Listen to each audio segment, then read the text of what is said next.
Hey there, I'm Kevin Downey, and I run a boutique agency called Kevin M. Downey, where we help B2B companies with their sales and marketing efforts. You can visit our website at kevinmdowney.com. So today's topic, email versus phone for B2B rep cold outreach, driving inbound leads, finding prospects, getting to them, all that kind of stuff.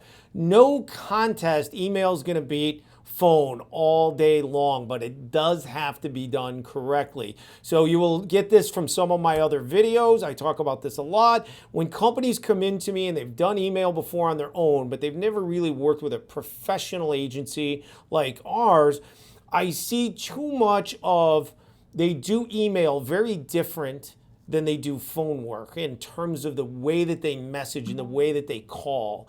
So in other words, a lot of times when they're doing calls, a call the call structure that makes sense is going to be, hey, John, my name's Kevin, run a little boutique agency called Kevin M. Downey.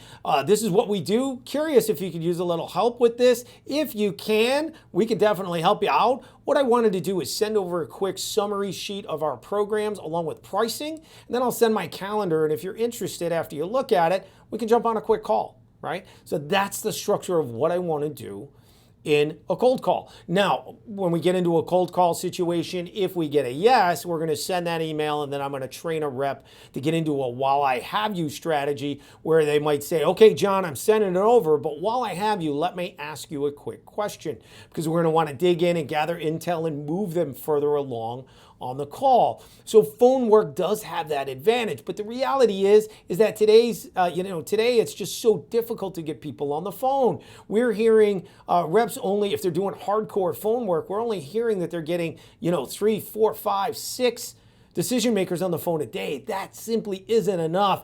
Email is going to beat that every time. So if you're running email and you're sending 1,000, 1,500, or certainly 3,000, 4,500 a day from a single email address, you are going to get at a 20% open rate, even a 15% open rate, you are going to generate more leads than a rep on the phone is ever going to be able to generate. So obviously, our business development structure in 2023 is going to be very different than it was in the old days. We are going to use email to drive inbound leads. We're going to put reps on those boxes. We're going to reply to those leads, and then we're going to follow up with those leads by phone. So we're not cold calling. We are only following up with people that have shown at least some level of interest in our products or services.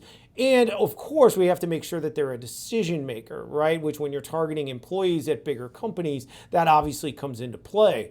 But at the end of the day, to answer the question, email is going to beat a rep one-to-one all day long. And typically, the email is going to be a lot less expensive than the rep's going to be. Okay, hope this helps you. If you need any help, let us know. KevinMDowney.com. We look forward to seeing you soon, and we'll talk to you. Thanks.